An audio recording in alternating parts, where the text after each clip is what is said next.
Hello and welcome to this episode of the weekly Shakeout of Paula's Run Club with me, Paula Radcliffe. And me, Christopher Thompson. And this is, of course, sponsored by High Five. Thank you once again for your support in supporting us. And don't forget that you can head to highfive.co.uk and use the discount code Paula25 for 25% off all of their goodies in terms of hydration, fueling, bottles, carrying gel packs, whatever you need to find there, you'll be able to find it on the website. Perfect. And this week, Thommo, because we were at the weekend, we were at the Rutland training camp with Steve Cram, and we didn't get through all of the questions that came in there. So I think we will try to get to some of those in this podcast as well. Of course, the listener interactions. But first, we have a time-sensitive one that has come in from Kat, right? Do you have that one to read out? Yes, no, I'll do that one. I think, so a bit of a teaser for next Monday drop. The live one is... I think it was a good one. So Please do listen in, and as we go through some of the questions that we didn't quite get to on that weekend. So, this comes in from Kat, and it is relevant to this weekend at the Liverpool Cross. Dear Paula and Thommo, I love the podcast so much. Thank you for doing it. Thank you very much. Especially adding in an extra episode a week. It makes my cross training session go so much faster. That's good to know. I'm running the Liverpool Cross at the weekend for the first time. I was wondering if you had any tips for that course. I'm in the senior women's race, and it will be my first longer race of the season. Cross country has always been my favourite part of the sport, and it keeps me motivated through the winter months. I know someone else on this call on this pod that says the same thing. I'm so glad I've remembered the joy of squelching through the mud as fast as I can after coming back to running as a senior after dropping out in my early teens. It's just as fun now as when I was 12. I'd love it if you could do a whole episode about cross-country training and encouraging more people to give it a go. I think she's singing from your hymn sheet there, Paul. The team spirit at these races is one of the best bits, and often people don't realise how welcome the accessibility the events are. They truly are for all abilities. Thanks so much, Kat. Paula, did you run Liverpool Cross ever, Paula? I didn't run it as Liverpool Cross. I pretty sure I ran the National Road Relays in Sefton Park on the road. Yeah. And I ran, I want to say it was Arrowhead Park in Birkenhead that I actually ran the National Cross Country in Liverpool. So I'm not sure I've run cross country in Sefton Park. I think you have though, haven't you? Yeah, a few times. Yeah. I've won the junior race. And I won the seniors, actually. I have won the senior race there as well, actually, thinking about it, yeah. So you probably have the best tips. But I think to start off with, Kat's really underlining the most important part, and that is to have fun and to enjoy doing it. And I think when you go into a cross-country race with an excited mindset of I'm just going to go in there, I'm going to have fun. I'm not going to be scared of the hills. I'm not going to be scared of the mud. Then you're already going in on the right foot, so to speak. So the biggest advice I can give, because I know how wet it has been coming into the Liverpool cross country, is to make sure that you are bang on with your spike lengths. I would go a little bit longer. I don't know what you used to do, Thommo, but I used to go a little bit longer in the front of the shoe. So very, very muddy. I would go a couple of 15 mils in the front and 12s in the back. If it wasn't so muddy, I would go 12s in the front and 9s in the back. Just to help get a little bit more grip, particularly going up the hills and when you're up on your toes and around the corners as well. So kind of sometimes even onto the third inside, so under the big toe, I would put a third longer one if it was very, very muddy. And I used to tape my shoes on. Did you used to do that? No, I didn't, but I know I should have done, because I have lost spikes, a whole shoe before, not the studs, the actual spikes. So yeah, I should have done. But even with that, what kind of tape would you use? Masking tape or duct tape. Okay. And actually, I think my dad probably started it because he used to have to walk around the cross-country courses afterwards and dig out all the shoes from all of the team members that had lost their shoes around the course. So I think he probably got a bit fed up with that. So he started turning up with a roll of duct tape or masking tape, and we'd put that around kind of over your laces. So it did two things. It helped your laces stay tied. If they got wet and muddy as well. But it just gave an extra grip around the midfoot just to hold the shoe on, which didn't always work, but it worked a lot more often than not doing it. And then the other thing he had to do was be ready at the end of the funnel, the finishing funnel, with his Swiss Army knife to be able to cut the tape off so people could get their spikes off at the end of the race. I have seen many, certainly at Liverpool when it's been very muddy, athletes running with one spike or one shoe missing, and then I don't know if they ever recovered it. I've had a few times where I've had to go back, not at Sefton, but other places where I've had to go back. I think we're Tuesday today and this goes out Thursday, and I think there's not just been a lot of rain I think there will be a lot of rain before the weekend, so I think it will be, everything you said, Paul, is going to be relevant. I think, and again, for senior races, for the women's and the men, there's a lot of feet that have churned up any kind of surface water and mud, so it probably gets muddy. So I think my advice is not to be, as you've said in the text, not to worry about that. You need to enjoy it. And I think I always get a bit, there's always a balance with cross country of you're racing people, but you're also actually trying to, it's you and the course and managing, course management is quite big in cross country. And there are parts of the cross country course that even on the wettest and muddiest days, there is still firm underfoot. It's more at the kind of the funnel points around into the other fields that it gets quite muddy, especially around the back as you're coming round towards the start line. So I would really try and look for where the good footing is before the race. Walk the course, have a look at where the good spots are. Try not to get your feet too cold walking around, wear wellies and stuff, so you start the race nice and warm. But have a look on the course, see where the bits are, see where the kind of like the funnel points are, to see where, watch what the other races are doing and where the trickiest points are. Real course, look at that, and when it's tough, just get through, and when the course allows, then put more physical effort in. But try not to work too hard when the course doesn't really allow, is my best advice with things like that. I mean, you're better at it than me, Paula, but I have one. That was probably my last cross country victory, was Sefton Park. Many, I want to say 2003 was the last time I won a cross country there. I think that is a long time ago. I know, everything's a long time ago for me now. Everything is. No, it's not. But yeah, that one it does feel like it. But I think you're absolutely right. I think that's the best advice that you can give, is just to run the course and run the best line. And sometimes it's kind of weighing up. Sometimes it's worth taking that detour to find the drier ground. Sometimes that's going to add so much on that you're actually better off just ploughing straight through it. And it helps when it is a lap course, when you know what it was like on the previous lap. Because as you've said, particularly in the senior races, when all the races have gone over before, it can be very different to when you walked it.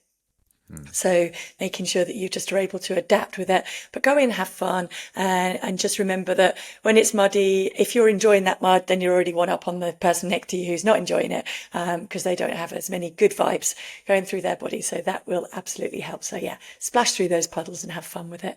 And so now we move on to the next question. This is from Graham, who was actually in Rutland. And it's kind of a two-part question. He says, what was one thing in your running career that you wished you'd done sooner? And what did you tell yourself during a race when you were struggling? I think the biggest thing I wish I'd done sooner was I wish I'd taken, there's a balance to this answer, but I wish I'd taken myself that little bit more seriously. And what I mean by that is not excessively, not obsessive kind of seriously. I just mean thought a bit more about the fact I had talent that could take me to the kind of levels it did. And I spent a long time, almost basically I stayed as a kid for a long time as an athlete, and that where that kind of held me back was I didn't quite think about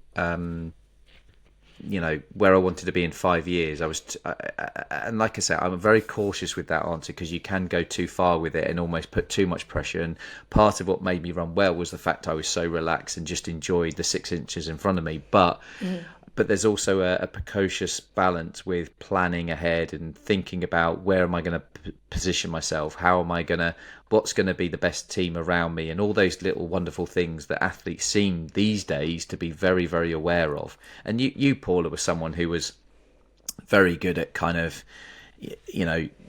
maximizing, not quite word, but you could see a future in what you could do, and you were passionate and driven, and you wanted to find more. And I see a lot of those attributes in successful athletes, and it took me till I was 27, 28 to really go, hang on a minute, I really want this, but I also need to push myself more into doing the right things. It wasn't just about the 2 hours of training, it was the 22 other hours between that. And what more can I learn? To me it was just on or off, and that's not training. I mean, I had one gear in training, and that was just a product of me just not wanting to be precocious enough to learn. And the other one was what was the second part? What did you use to get through those periods in a race when you're struggling? What's your coping mechanism? To answer it very quickly, so you can do that bit, Paula, was I use a lot of visualization and calming mechanisms. So we actually at Rutland just gone, there was a breathing expert, and and talking about breathing and how to relax, and that was something I was very good at a young age. Was I always, when I felt tired and stressed in my body through running, I had a very good mechanism of being able to just naturally relax myself and sort of flush lactate. And it seems a bit weird, but it is very much a thing where you are in the heat of the battle and your legs, especially in cross country, when you're constantly getting flooded. Cross country is a really good tool for me to kind of run hard up a hill and then force myself to relax. And going around corners, I was very good at kind of self-regulating that stress in a race. And I think that with that, I've lost my train of thought now. The other thing, as I got older, I found myself when I started doing hard road races where the physiologically speaking, you're kind of escalating up this kind of stress, and it's more linear than necessarily up and down in the cross country.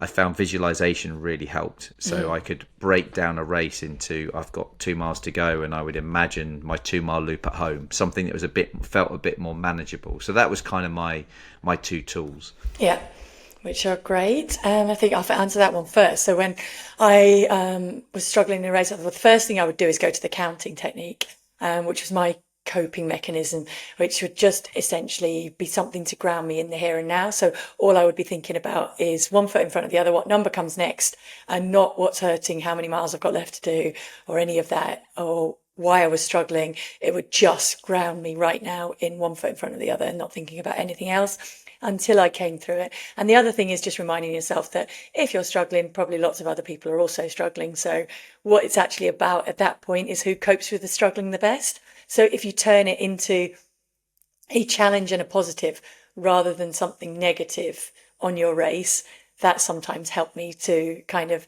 embrace the struggling part. Just to think, okay, it's meant to hurt. Other people are hurting too. I'm going to handle it. I'm going to push through it and be able to try and do that in some way. And what did I wish I'd done sooner? It's a bit of a catch-22 because I would probably say learn to run easy before workouts. Because honestly, growing up at Bedford, I don't think we understood what the concept of easy runs was. Every run was just as hard as you could, which I think on the one hand helped me to prepare a good base. And when you're only training a couple of nights a week, then that's okay.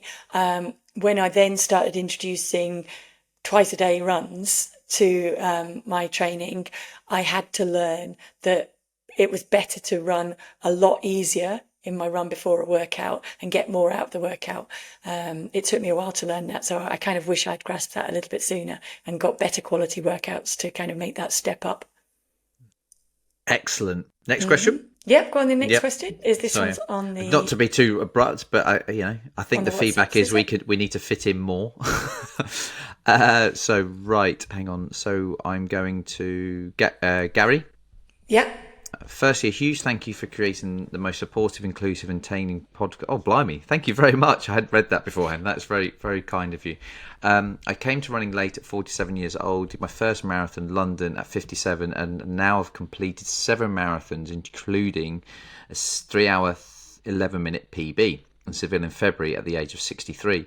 I ran Berlin in September and have Boston in April 26 next year. I love all distances, but have a soft spot for marathons. However, after every marathon, without fail, I throw up. Your episode on fueling has been enlightening, and the knowledge of Wendy Rogers all makes sense. I've tried fueling and hydration plans, which work well for all other distances. Paces 38 minutes for 10k, 126 for a half, and no problems with vomiting. After 32 to 35k, my stomach seems to shut down and refuse to take on the gels, etc. I always get to the end, mostly feeling great crossing the line, but within 30 minutes, Mount Vesuvius erupts. Any help gratefully received. Sorry, I don't mean to laugh, but it's quite an image, a Mount Vesuvius coming up. Thanks again for an excellent show. All the best, Gary. Thank you very much. Paula. Let's I do think, a go. yeah, it is. It's a tough one, Gary. First of all, congratulations on all of your achievements. I think they're great. I mean, obviously, you're trying them out in training, as he said. It's working in the shorter races. I think perhaps it is just one of those things that we all know that when you get to 30, 32K, everything in your body is kind of struggling. And some things don't work as efficiently. So it might be worth trying to take on gels sooner and kind of not force them down in that last 10K and see if that makes a difference. I don't know whether it's worth trying something either more liquid or the other way, more solid, in terms of perhaps sucking on a sweet or something to give you something, or just taking it in form of a drink, just to see if that helps. I would say that the good thing is, I mean, it's not good, obviously, when you finish and you're being that violently sick, but you're not doing it during the running. So if you're finishing feeling strong, that would suggest that your fueling is kind of on point. It's just that the minute you stop, your body is just like, thank goodness I've stopped, and kind of releasing it. So if you can put a positive twist on it, it's a better problem to have than it would be if you were actually throwing up during the closing stages of the race. But perhaps making those little tweaks and maybe starting the fueling a little bit earlier. Try it first in long runs and see if that helps. Or just packing it in before you get to that point, because it sounds like your body's just struggling to absorb the fuel from that 32K point. Did you ever throw up in a marathon? Once. Oh, Almost all over Sally Gunnell. Yes, I remember you telling me now. Yes, that was. That's the only time. And that, to be fair, was because I had picked up some kind of I don't know whether it was just a little bit of gastric upset the night before, or whether it was a reaction to everything that I'd gone through in Athens, but it did only happen once. Okay. So the only thing I would add is that Wendy said this about how when you start a race, you don't want to be digesting food before the start. And part of the reasoning is it takes up energy, but also you want the stomach to be ready to take on and absorb the fueling you're going to take on. And I know the one time I did throw up in a marathon, and it was around the time when I was doing that kind of alternative diet, shall we call it, Paula, which I won't go into. And I just found my stomach being under too much stress in the race, and it just, as soon as I took on the drink, it almost came straight back out. So it was a bit more kind of immediate. And so my question, and it's not on this text, is to have a look at what state your stomach's in before you start. Because if you're starting with the belly full and you've not cleared that kind of stomach, cut off the food intake a good hour or two before, so that you're starting with a stomach effectively ready to absorb. And that goes for not just the morning of the race, but the 2 or 3 days before it. So if the stomach is sort of throwing it, it would possibly lean towards a stress related kind of thing, that the stomach is kind of not necessarily happy with what's going on. But like Paula said, it's not happening in the race, which helps, but that would be something I would explore and look at. It might not be a thing, but just as something else to think about. Absolutely, and very best of luck, Gary, with those races coming up in 2026 as well. Yeah. Moving on to the next question. I don't have a name on this one, I'm afraid, but the question relates to a sprained ankle. Having sprained an ankle 7 weeks ago, one physio has told me that I should do no exercise at all. Another physio has said I could do some gentle exercise. I'm unsure as to what is correct. Can you help? Is it 7 weeks ago, right? Yes. Yeah. So it's not one of those, because I actually do endorse, if you sprain an ankle on a run, if you can manage to jog slowly on it and keep it moving, that will massively shorten your recovery time. So that definitely within the run, if you can run on it, keep running on it, and just slowly, and just maybe get on a softer surface and get that inflammation moved out of the ligaments. Of course, if you've actually damaged the ligaments, you won't be able to do that. But if you can, and it's just a strain on those ligaments, try and run on it. But 7 weeks on, what do you think, Thommo? See, this is a tricky one, because again, without trying to be too one incident fits everyone, and I can speak for Gemma, my wife, on this, that she twisted her ankle quite badly on a run, and she tried to run, but it was such a bad twist that by continuing to try, it ended up having quite large implications through her career. Now, and that's why I'm kind of cautious. And we try to be very honest and transparent with what we say. I think, because by and large, I don't disagree with what you've said at all. The difficulty is obviously when we're communicating on here is that it's hard to kind of give a case by case without seeing it and knowing exactly what's happened, because throughout my career, I've twisted my ankle and carried on, and it's only been through the amount of pain that's kind of stopped me being able to in that moment. But it's hard to know to what severity the damage is, because movement, yes, does help. But you don't want to be that one occasion where it's such a bad twist that it can actually be something you shouldn't. So it's can you go with pain in that, do you think? So usually if it's one you can run through, you shouldn't be feeling it anymore after a couple of minutes. I think, again, without being doctors, I feel like, for me, correct me if I'm wrong, I always kind of gauge a twisted ankle based on how quickly it subsides. Yeah. Because pain is going to be there for the rest of the day. But when you initially twist something, or twist your ankle specifically, after about 30 seconds to a minute, it starts to calm down. But when it's bad, it doesn't. 5 minutes later, and it's still as bad as when you first did it. And again, that's not about comparing pain thresholds. That's by going, there's a distinct difference a minute after twisting it compared to 5 minutes or 10 minutes, and it's about the difference in how quickly it settles in that moment. Because you can twist your ankle and carry on running because it settles down, and then it's very bruised at the end, so you have to ice. Sometimes it doesn't look. It's kind of a tricky one, this one. It is, but to go to the question, so this is now 7 weeks. Yes, on, to go to that. So I'm guessing at that point, if there is inflammation in there, you have iced, and it's at the point where it probably does need moving out. So I think my advice in that situation would be not to start with running as an exercise, or even with walking. It would be to do something like get in the pool. Or maybe even on a bike, something that's really flexing the ankle joint and getting it strong again, and getting kind of the blood flow to and from it to take away all those waste products that are kind of making it feel stiff.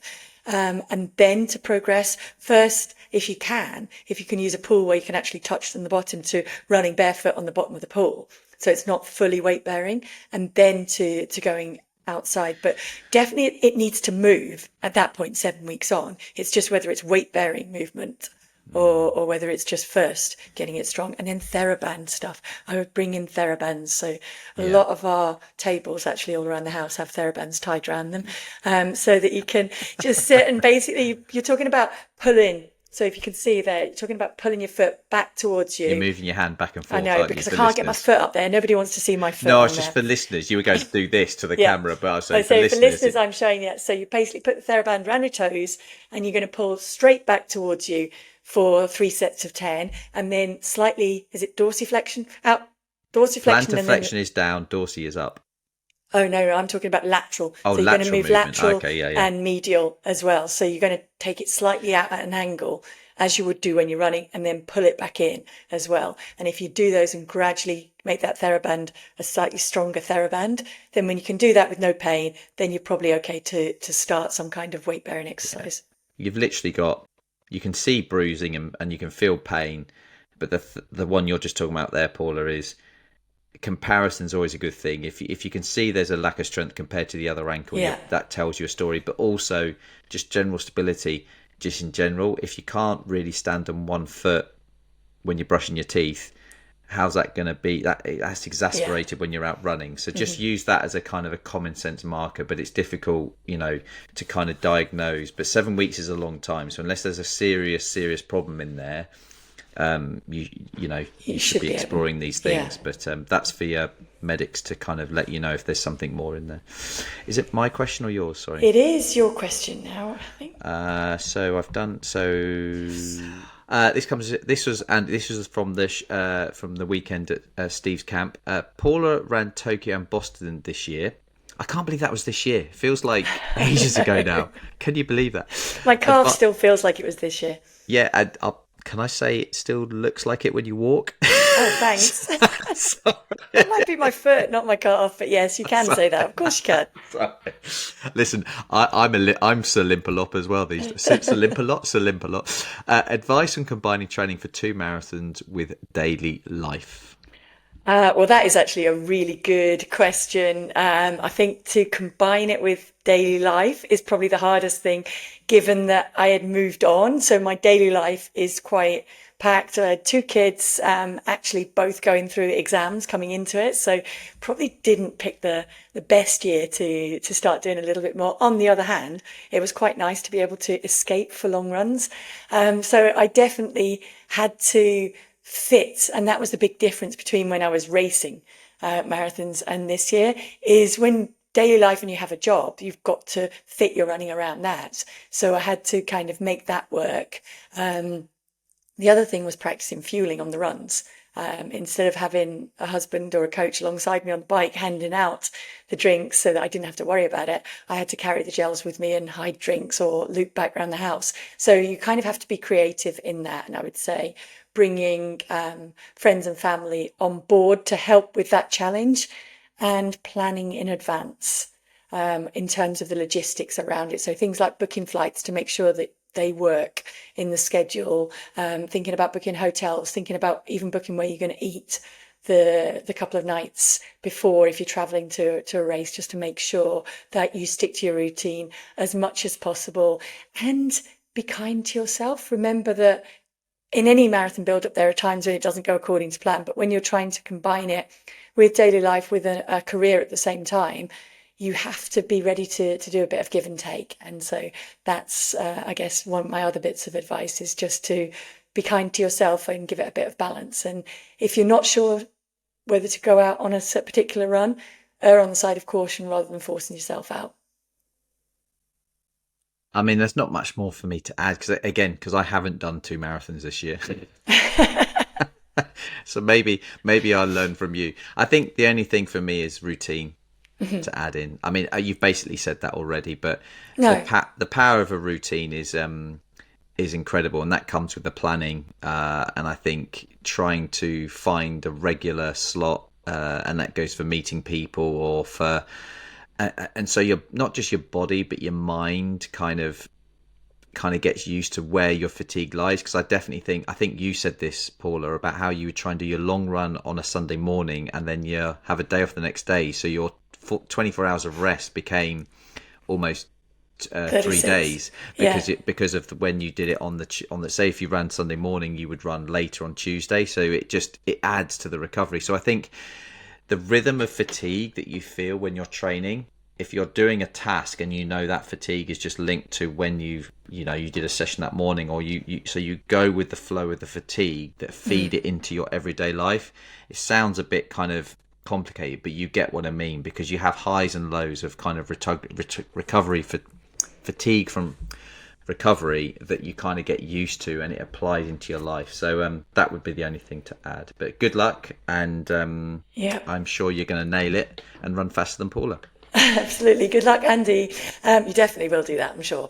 Having so this is the final question for this week, and this comes in, I apologize, I think it says from Jen, but it was also in Rutland.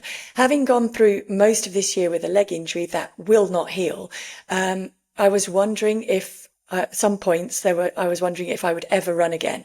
Has there ever been a time for any one of you where you felt like you might not be able to run again? And if so, how did you get past that? Wow, what a question that is. Do you have one? Because I can start if otherwise. No, I have. Well, yeah. I mean, crikey, I've a lot, but in different ways. I'll just. I won't. Yeah, that is. There are so many times throughout my career I thought I was done. And not only that, I think the best one to say is when I had my Achilles operation in 2014, and I'd just come off the back of finishing 10th at London Marathon, running 2:11 as a debut, which today doesn't sound great, but back then pre-shoe technology, 2:11 wasn't too bad, and Mo was just a couple of clicks ahead. and it was my whole marathon career was about to take off, and I literally was moving to the roads after 2012, and my new career was forming. I tore my Achilles quite badly, and to cut a long story short, the surgeon said to me, "I'm not sure what I'm going to find, but I can tell from the scans the chances of you running a marathon are slim to none. You running at all, you're going to be lucky. I'll have to see what I can find." And when I came to, and he kind of removed the tendon and put it back together, he said, "Look, you can try if you want, but no one's this type of surgery. No one's tried to get back to elite running. Not many people try to run, let alone get back to that kind of standard." And I spent the next 5 years in a lot of pain, trying to go through. So from 14 through to 1920, that it was just horrendous. And I was doing bits and bobs, but it's hard to describe the feeling of going out the door. And I had this fear of going out the door because it was so painful. And I went through a lot of kind of mental kind of trauma with it. I use that word. I don't use that word lightly, because it was so painful just to run. And I won't bore you with the journey of what it took to get through it, but there were so many times in that journey where I was losing sponsors. I was delving into savings. I was, my wife and I wanted to get on with our life. It was a very, very tough period, but there was just something deep, deep, deep inside me that believed that if I could just get something out of this Achilles recovery, the ability was there. I just had to unlock it through this recovery. And there's 2-3 hours of it talking you through those, which I won't do now, but absolutely. And so many times I've run around Swinley Forest where I ran, and just miserable, just feeling miserable. And the one thing in life I've always said to myself is don't give up. And that was all I had. All I had was not giving up. That was the only thing that kept me going, because I didn't know what the next day was going to bring. The next day, just to finish on, I would be in bed, I'd wake up, and I would fear the first step. I had so much anxiety around putting my foot down, because I knew and I would limp to the toilet, limp to get my breakfast. And even now I don't, partly because I don't run as much, and just being grateful to be able to do that and not be in pain now is euphoric. Yeah. And I think that's a good point, isn't it, for Jen to hang on to, is that you will come through it and you will look back on it, but when you're in it, it is not a nice time, and you kind of have to hold on to that belief that you will get there. If I think right back at the beginning of my career, I actually had a stress fracture in my navicular, and it happened just before the World Cross. So I'd won the trials. I was going really well into it would have been my second senior World Cross Country Championships. And my foot broke down, and we didn't know what it was. A couple of times they thought it was ligament damage, so they actually set my foot in plaster for 3 weeks. Tried to come back to running, same pain, same problem. Didn't have the scans in those days to actually find the stress fracture. So I vividly remember going to see one specialist around the corner from my mum and dad's house, and being told, you know what, I don't know if you're ever going to run again. And to hear that from a specialist, I think is really scary. So I just remember going home in floods of tears, and my dad just kind of saying to me, well, you know what? Millions of people go through life and they don't run. And I just answered straight back, well, I'm not millions of people, and I will get back from this somehow. And I think that's one of the things that you have to do, is hold on to that belief that you were talking about in terms of being able to come through it. So right at the end of my career, it was the same foot joint broke down. And then it was very different, because kind of similar to your saying, it was James, wasn't it, the surgeon who did your Achilles?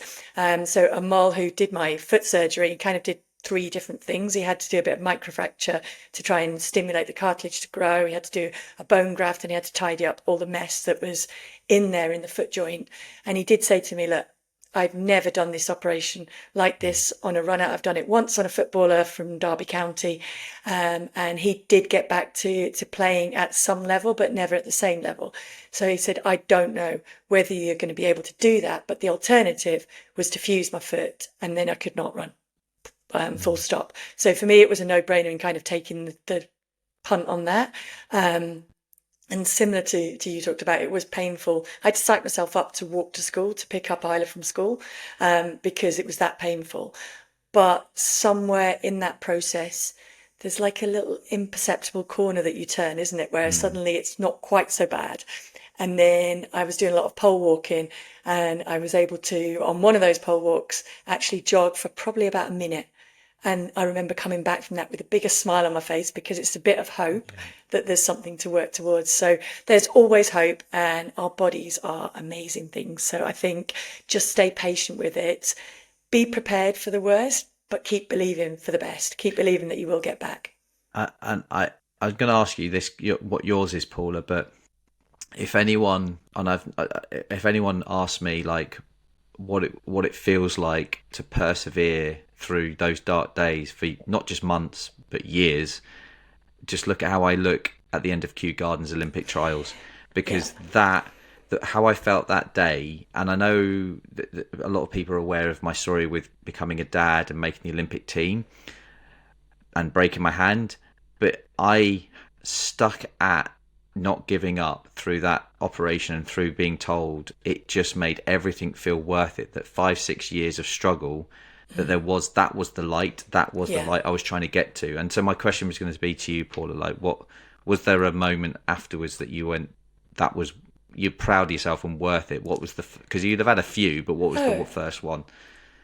I think every day. I mean, I think when something is nearly taken away from you for a long time, and you have that fear, genuine fear of whether you're going to be able to get back running again, when you do, you appreciate it so much more. And you seize those opportunities. So I think keep focused on that, keep believing, like I said, that you will get through it, because you will see a different you come back to running, in terms of just being able to have a bit more perspective on things and enjoy it a little bit more and get a little bit more out of yourself, because something that you love doing has been snatched away from you.